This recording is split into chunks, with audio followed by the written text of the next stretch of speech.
I heard gunshots and that was it.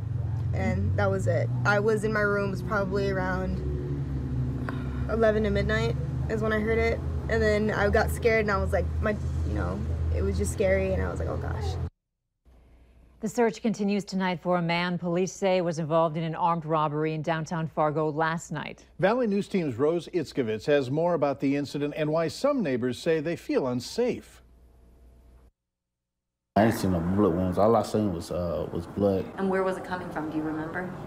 I think it was coming from their chest or something. Dante Gaynor says he's staying at his friend's apartment at 701 10th Street North, the building where police say one victim was shot and another had a head injury Thursday night. He says he was leaving the building when he saw one bloody victim walking in. Did he say anything? He just like, I was shot.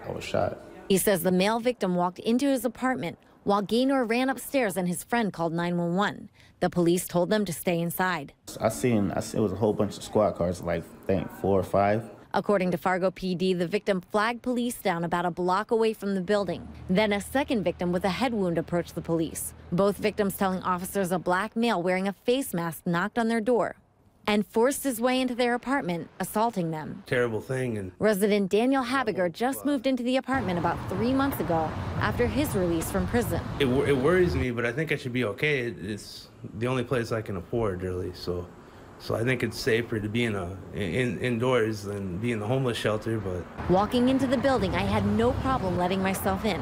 Habiger says residents tend to leave the front door open, though they could lock it if they wanted to. David Gill, the building's landlord, didn't answer my calls, but neighbors of the building say the area has gone downhill over the past few years. Kind of freaky that things are happening, like shootings right next to us, probably 20 feet away from our house where we have our son here, our 11-month-old son. I don't know, it just doesn't feel very safe anymore. I think it's like on the grid with drugs and stuff, because a lot of people, you will see them knocking on the windows, asking for drugs. They'll be yelling at like midnight. Fargo police tell me records show at least 83 incidents coming from that building in the past year. But Dante Gaynor says he's not worried. I mean, I'll still stay here, still be here. Gunshots don't scare me. Like, nothing actually scares me. Police had no other information. They say the investigation is ongoing. In Fargo, Rose Itzkovitz, Valley News Live. Police will also say that the extent of the victim's injuries is unknown at this time, and they haven't said whether any suspects are in custody. But we were told earlier that they don't believe there's any danger to the general public.